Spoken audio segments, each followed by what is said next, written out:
and this will lead to sins and wrongdoings. That is why it was forbidden in Islam. So in Islam there is no such thing as free mingling between the two genders. If there is a need, for example, such as for treatment, sometimes if a lady needs to see a doctor and there are no female doctors available, the rule is of necessity or dire need takes rule here. When there is a necessity, there is relaxation. So if there is no female doctor, then a Muslim male doctor can examine that lady with the presence of a mahram, means a relative male from the female side. Else a non-Muslim doctor can also, if there are no Muslim doctor available. Now the rule of mixing between the genders depends on the actual circumstances and situation. If there is a necessity, there could be a relaxation to the extent of that necessity. If there is a dire need, there could be relaxation to the extent of that dire need. If there are no needs, it could either be forbidden completely or disliked, depending on situations. For example, if a lady would like to study in a university and the teacher is male, and the students are all female or mixed places, is this permissible or not? Here, there are so many different environmental or changes or particularities that can change the rule. If there is another place where she can study without this mingling, it becomes forbidden. If that mingling is not free mingling but adjusted one, for example, if there is a partition between them, male and to that side and the female to the other side, there is no chance for any two of them to be alone at any specific time. The entrances are not the same, no free entrances. This could be a relaxed form of mingling. There are no harm if there is a need. One example of it is, for example, in classes or in studies or in the masjids in the early times, where the female used to pray at the last part of the masjid and the men in the beginning of the masjid, and between them usually the children. As you see, this is not a free form of mingling. That is not free mingling of the sexes, but this is an arranged one. And as long as no two persons from the opposite gender are alone at any given time in a confined place, this could be permissible. If, on the other hand, there are particularities where they will be alone in a confined place at any time, then that is forbidden, per the hadith of the Messenger Muhammad that we explained. So to give an exact ruling regarding an exact case, you need to know all these particularities to make a better understanding and a better ruling regarding the permissibility or not. Nah. Allah subhanahu wa ta'ala knows best. Nah.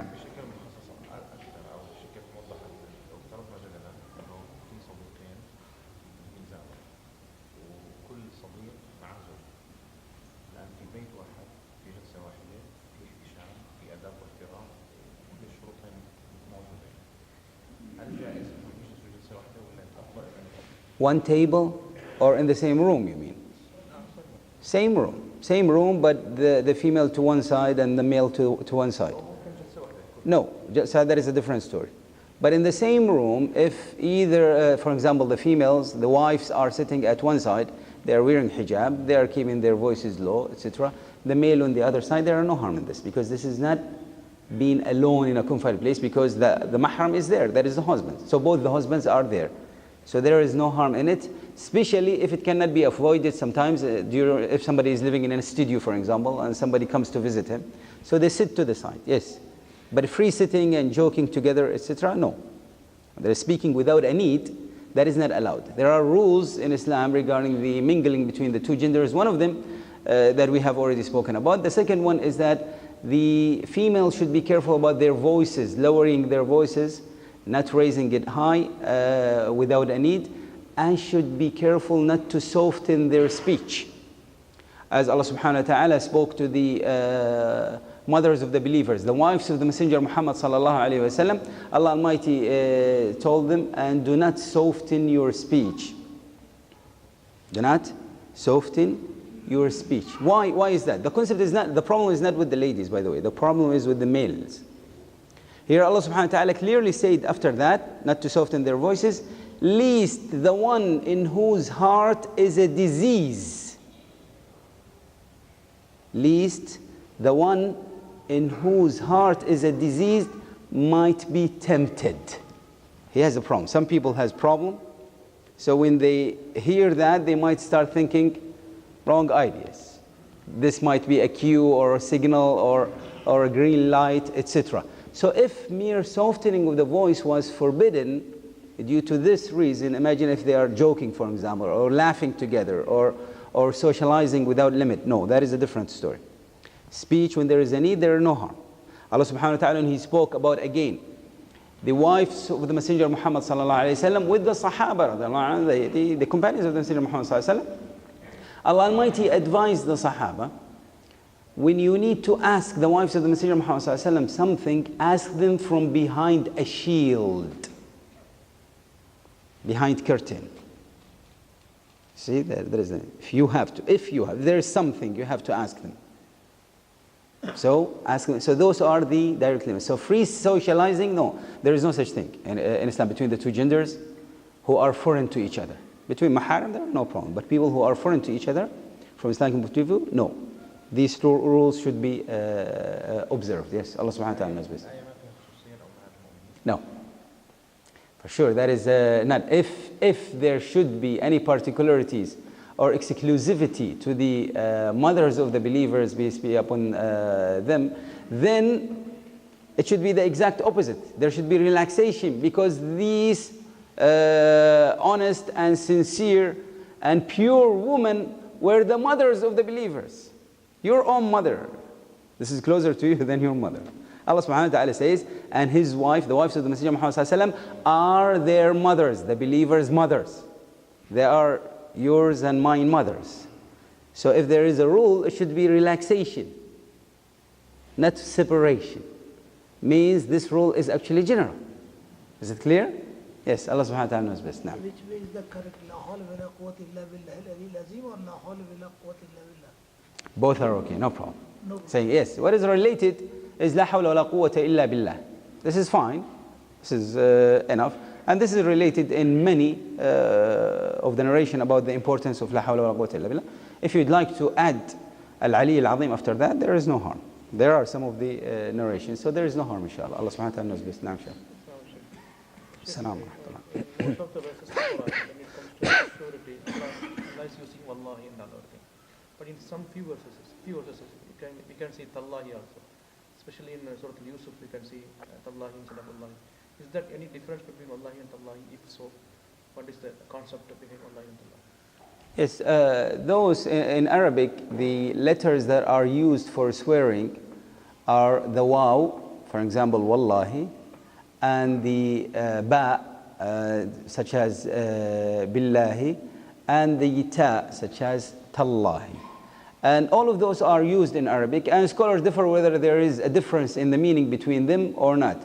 Generally, the waw is more general. It can be used with any form of it. Some of them say tallahi is more emphasized. More emphasized. And the b. So wallahi is the least one. Billahi is slightly. And usually when you request something from someone, you ask him with billahi. And the tallahi is usually when taking a strong oath. Some of them say this, and there are others who say something else. But in general, all of them are a form of swearing in Arabic. Making an oath or emphasizing some points. So you use one of these three letters. Yes. Allah subhanahu wa ta'ala knows best. Now, you have time for 2 more questions, inshallah. There are the brothers now. Now, 3. Is crab halal or haram? Yes, that's a good question. Is eating crab halal or haram? Now, actually, scholars differ regarding that, because they differ regarding the limits of halal and haram regarding eating. And the reason why they differ regarding crabs specifically is because whether this is considered a sea creature and thus permissible according to the majority, or is it amphibian or land creature. And the problem, probably why scholars differ in the beginning, is because we do have different type of crabs. So there are a form of crabs that are sea crabs, purely sea crabs, and you have one that is amphibian, and you have one that is land crab. living most of the time inland. That is why probably they differ regarding the form. Now, subhanallah, approximately 900 years back, one of the scholars of fiqh, when he mentioned crabs at that time, he gave a number of how many species of crabs there were in the thousands. I don't recall the exact number. It's extremely close to the number that we scientists mention nowadays. Unbelievable how came to that, because most of crabs are actually living in sea, and some of them in deep seas.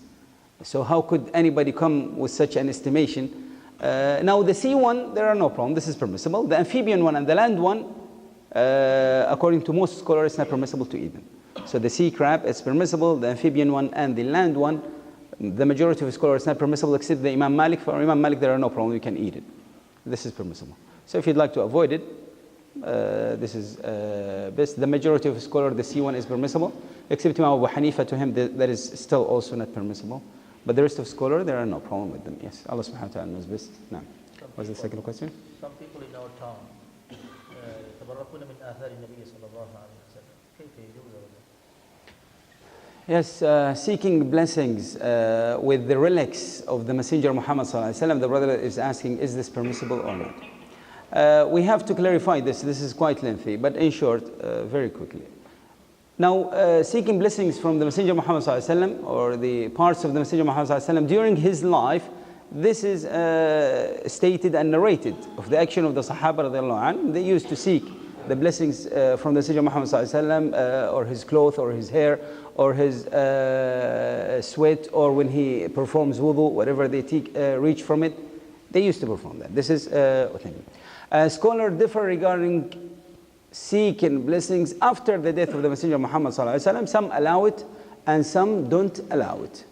So that is in short. Yes. So scholars differ regarding that matter. Yes. Allah subhanahu wa ta'ala knows best. Now, said the brother. No. The ladies dressing in Islam, and the black or white on their hair, the color black is Nah, good. As the brother is asking about hijab and the color black, the black color. No. The black is not that important in Islam. When Allah subhanahu wa ta'ala spoke about the dress code for women in the Holy Quran, the Messenger Muhammad sallallahu alaihi wasallam described it also, the color was not mentioned, but the specifications were mentioned. In general, it's about the covering. There is only one possible reference to the black color. In the narration, when the verse of the hijab was revealed, the ladies of the Ansar took their cover and split it in half and covered their faces with it and kept one eye to the outside. And in it, the color black is mentioned. The black color is mentioned. But what is required in Islam is actually not the color.